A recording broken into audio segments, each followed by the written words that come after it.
morning, everyone. Folks, it's great to have you here on behalf of AIG. Welcome, my name's Scotty Stevenson. I'm going to try my best to hold this panel together. Please welcome our first guest today. He is the one and only Sir Graham Henry.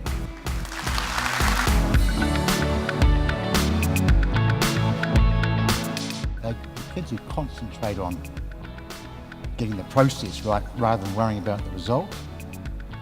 And we've got a lot of young people doing that these days. It's hugely motivational. You had a process, but you used to worry about results more than processes. Did you become more process focused? Don't look at me like that. Did you become more process focused? Scotty, to be truthful, is all about survival. So a real purpose in a culture of process-driven, solution-focused, better never stops, always trying to get better. And you look at Peter Burling, he epitomised better never stops. How can we do better in the next race than we've done in this race? You've got to learn from success as much as you learn from failure. So can you flip that around? For people who aren't used to losing, how do they keep improving? Well, I think they've been rubbing shoulders with the people who had adversity, right? So Dalton and company have gone through hard times, and so they've learnt from that. Like the current All Black team learnt from 207, all right? 211, 215, it's been a constant seeking perfection. They'll never get there. They'll never get to perfection, but that's the whole drive, better never stops, and striving every day to get better. Now, if we were talking business, I think it's about that purpose, about that culture of self-improvement and innovation. How do we get better? And it's about those young people taking ownership of that business and driving it because it's theirs. Was a man named Sir Clive Woodward, and he is here today. Please give him a warm round of applause. Sir Clive Woodward, ladies and gentlemen. What drew you to coaching? And if it was schoolboy rugby as something you did as an extracurricular activity, what then gave you the impetus to carry on professionally as a coach? I think you've got to remember we both kind of came from the amateur days. My background's in teaching. My degree was from Loughborough University, so I'm a qualified teacher. I never went into teaching purely because I was playing rugby for England, and it just became this kind of a real bug. You suddenly realise this is actually, it's never be as much fun as playing. I think if I started out, I think this leadership thing is obviously key, but it's never one person. To me, I'm looking at everybody in the room about what they can contribute to the whole team, because I actually think great teams make great individuals. I think if every individual does the right thing individually in terms of their own preparation and really contributes to the team, the leadership stuff goes through the window. Now, he may be an unfamiliar face to those of you in the room who follow rugby, but he is the man who put together AIG's partnership with the All Blacks. He's the Global Sponsorship Manager for AIG. He's a wonderful bloke. He's here from New York City. His name is Danny Glantz. Ladies and gentlemen, give him a round of applause. First, I have to say congratulations. I heard you won something this morning. Yes, we did. Yes, we did. Gee, it felt good too, Danny. I don't mind telling you. But you've hedged your bets, obviously. Obviously. We really stood by New Zealand from the start. And it was more about sponsorship to AIG. It was also about the partnership as a whole and how we could learn from the organization and bring the traits that have led to the incredible success with New Zealand rugby back to AIG. We definitely understood the significance of what this partnership meant, not just to our organization, but to New Zealand as a whole. And one of the proudest things I think I've seen since we've come on board was an article towards the tail end of 2012 that acknowledged the way that we brought the sponsorship to light. And I think we've shown that respect throughout, and we will continue to do so.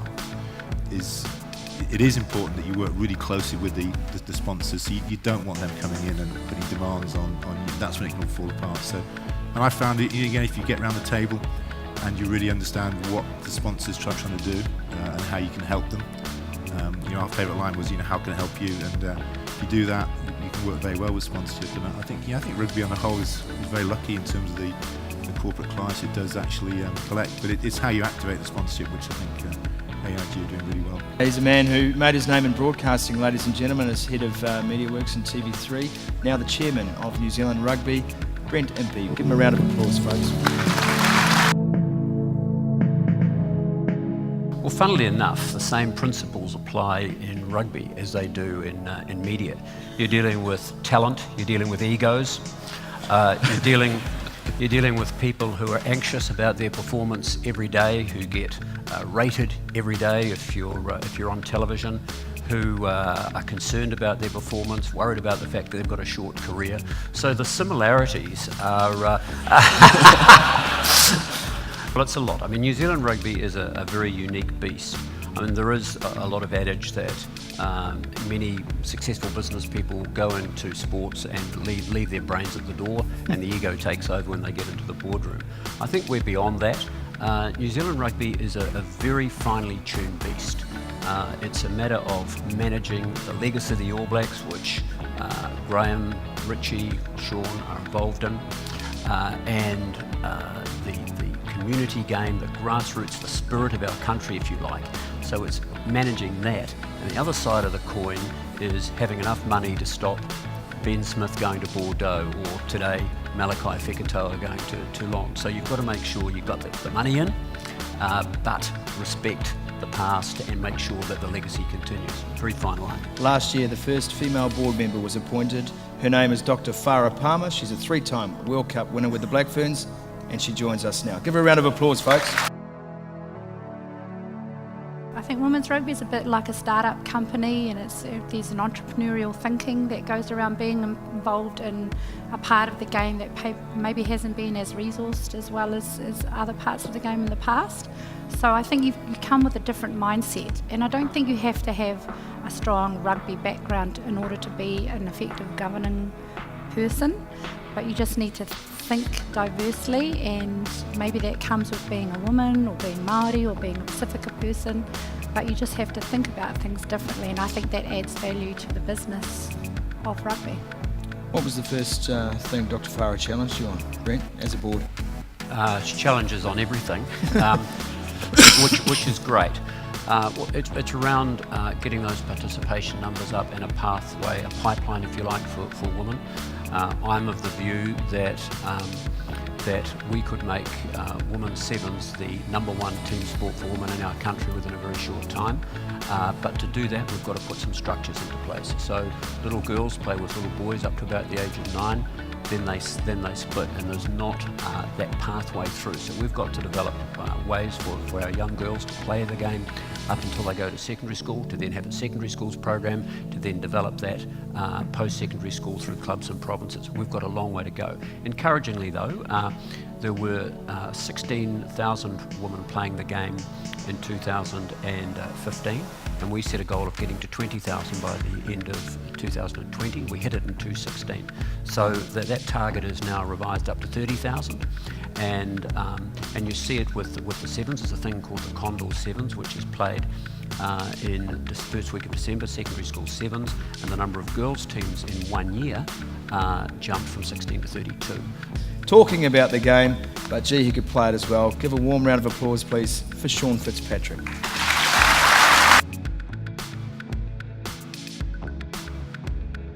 But I suppose achieving that and hearing that whistle, I can still remember at Lancaster Park in 1986, the whistle actually going. And You remember the whistle? The whistle going, and as soon as the whistle went, oh God, I'm an All Black. But then it all starts, and you know, the expectations on you and the pressure to be the best you can be is amazing. Have you listened to him ever since? I listen to Ted all the time. You look back on your career and people that have major influences, the influences in your career, and Graham was definitely one of those. I had a teacher at Sacred Heart College, a gentleman called Guy Davis, who didn't really know much about rugby, but he knew a lot about people. And he said 3 things to us. He said, I was on the worst team, and he said, there's 3 things I want from this team. He said the first thing is everyone on the team is equal. The second thing I want is when you turn up on a Monday night to field number 16, I want you to turn up with a bit of attitude. And the thing that we live by, I suppose, in the All Blacks is, he said, all I want from you individually is to be as successful as you can be. And what he was saying to us really is, I want you to be a winner. Winning's important, so work hard, prepare well, and doing that's going to take a lot of sacrifice, but it's worth it at the end of the day. And captain the side with distinction to 2 Rugby World Cups is with us here today. He is the youngest member of the New Zealand Order. He is Richie McCaw.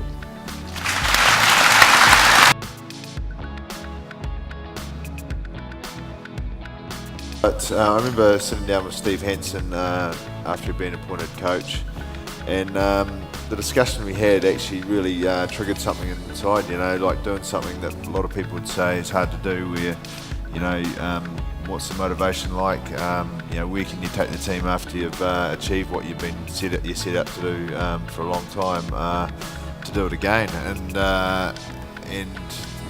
I guess it was from that moment that the challenge inside to do something that no one else had done, no other team had done, is actually, I guess, sort of why you do it, I think. How would you describe the guy down the end there? Careful. He's far enough away.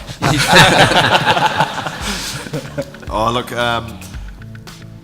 you know, I can't speak highly enough of what Ted did for the team, and also for me personally as an All Black.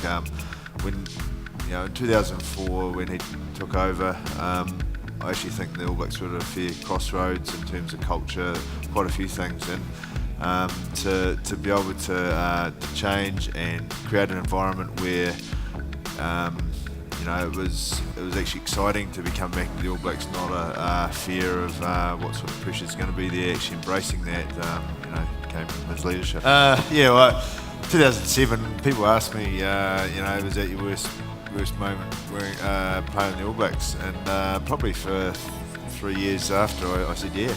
It was pretty horrible, and then, you know, we were hoping we were going to get another chance to have another go at it.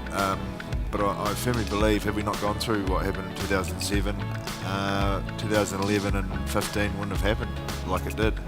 And you know, sometimes you've got to go through some pain like that, and I guess just from a player's point of view and a captain's point of view, thankful to get another opportunity, because it might not have.